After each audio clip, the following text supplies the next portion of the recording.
Hello there and welcome back to the Achievement Planner, and today I'm coming to you with Outlast 2. That's right, I finally beat it on Insane with one battery. Oh boy, if you don't know what that is, stay tuned, I will tell you. So this game is difficult. It's very difficult and it's very, very gruesome. If you don't like seeing blood and blood plus, blood and more, then you can't play this game. It's very disturbing. Yeah. So yeah, but it's a very good game. It's just very, yeah. So anyway, this game has 24 achievements for 1,000 gamer score, and it's a 10 out of 10 difficulty, or even 11 out of 10. Is that possible? No. I tried that on Cuphead. It didn't work. 10 out of 10. Completion time, about 30 to 35 hours. Could take more. I think it took me only 29 and whatever hours. But, yeah. But it could take more, depending on how fast you could beat Insane. Playthrough number 1, story mode. So that's easiest. That's super easy. All miscellaneous achievements, which there aren't that many, and all collectibles, which I'll put up guides for those. Playthrough number 2, nightmare difficulty. Now you do have to beat hard also, but if you can go right to nightmare, then that'll work. There are checkpoints and everything. And I did it no hiding in anything, and actually even on Insane I only hid in one barrel in order to get through this one part, but other than that I didn't hide normally. I hid under beds, but that doesn't count. I'll get there though.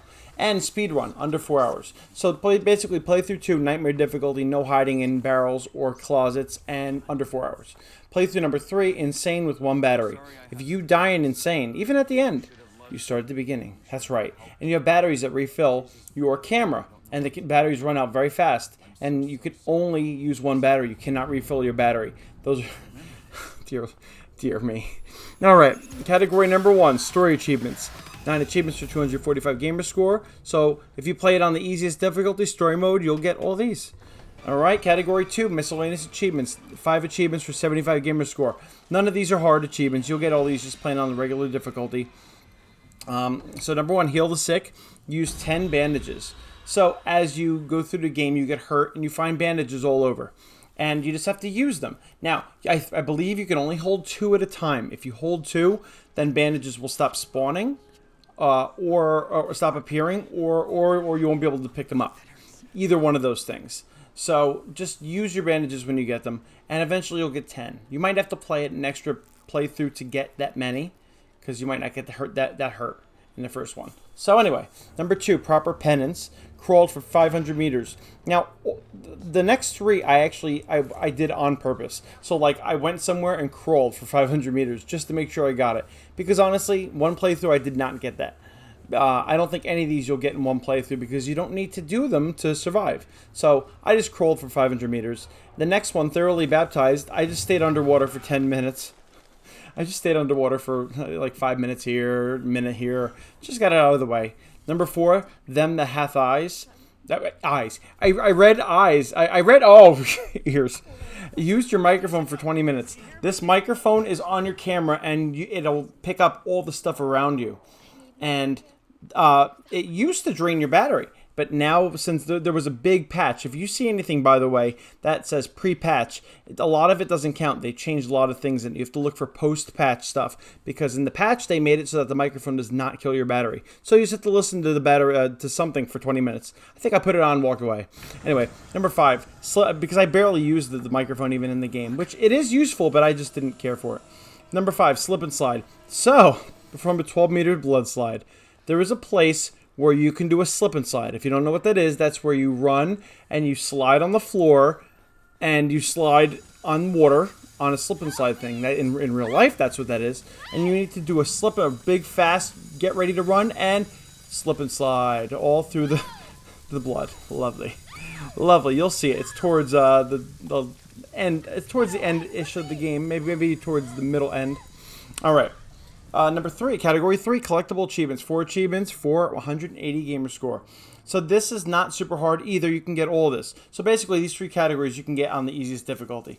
So I'm going to put up a guide by PowerPyx, and PowerPyx is great for this. And they're going to have all the documents and all the recordings. Documents are just papers you find, and recordings are where you take out your camera and you start to record a specific thing going on.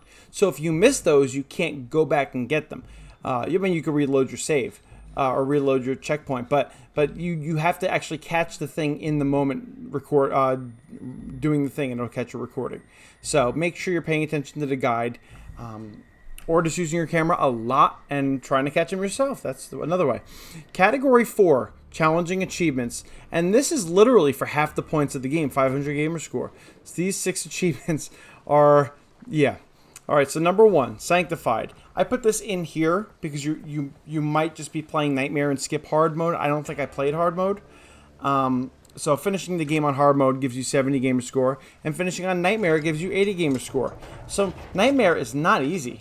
However, Nightmare is definitely doable because there are checkpoints. It's no problem. Well, it is a problem, but it's very, very difficult. You basically can't get hit. Very few enemies can hit you without you dying completely. But, like I said, checkpoints. So if you beat Nightmare, then you'll also beat Hard. They'll go together. They're stackable. Number 3 and 4 I did with the Nightmare mode one. So Prophet has finished the game without hiding in a barrel or closet. And like I said, I don't actually hide in closets ever. I never did in this game. And I've only hid under beds and one single barrel for this difficulty. For Insane mode. I mean, for Nightmare I didn't. I figured something out. But Insane mode, I didn't have a choice. So you can definitely get that done in this one. It's not super hard. And finishing the game in under 4 hours either. If you know where you're going, it's not that hard. You can do that on the easiest difficulty. I just was practicing for Insane, so I did it on this one. So you can do it on the easiest difficulty. Or did I do it on the easy? I don't remember. Anyway, so yeah, just under 4 hours. As long as you know where you're going. And I am going to be putting up a guide. And the guide is by IFreeMz. And this content creator is very, very awesome.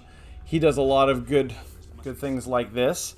And I'm putting this up because this guide right here will literally show you how to do the post-patched Insane mode with one battery. And it'll also do it in a speed run, 2 hours and 24 minutes or so. And I think my Insane mode took me like 2 hours and 50 minutes. So you can do almost all of this with, and he doesn't hide in the barrel. So you could do all 4 of these. Or technically, you could do all 6 of these. I wouldn't suggest doing Insane until you've done Nightmare. But, yeah, you could do all 6 of these technically with this video. So, and he's really good. So now, Insane mode. So if you start the game and you die right at the end, it takes about, I would say it's like an hour longer than the first Outlast game if you've played that. It's about 2.5 hours, I guess, if you're hurrying. The first one only took like an hour and a half. So if you go and you die at the very end, which there is a spot where at the very end you can die, and I was very scared, you have to start from the beginning. So this was not fun. I still can't believe I beat it. I'm still like, yeah. So number 6, Messiah, with one battery. Are you kidding me? However, unlike the first game, the batteries aren't really needed too much in this. And in fact, besides one single cave area in like the middle, the beginning-ish of the game, the only places I used my battery were the library. What's the library? Oh, you'll see. And the library at the school, you'll see. And then at the end, there's a whole section down underground, you'll see. But that entire section, I used up my whole battery basically. So yeah, that's the game. This game is challenging. This game is really fun. It's not for everybody. It's a lot. But yeah, I hope you enjoy it, and I hope you can do it. And let me know if you complete it, if it works. And I'll see you next time on Achievement Planner.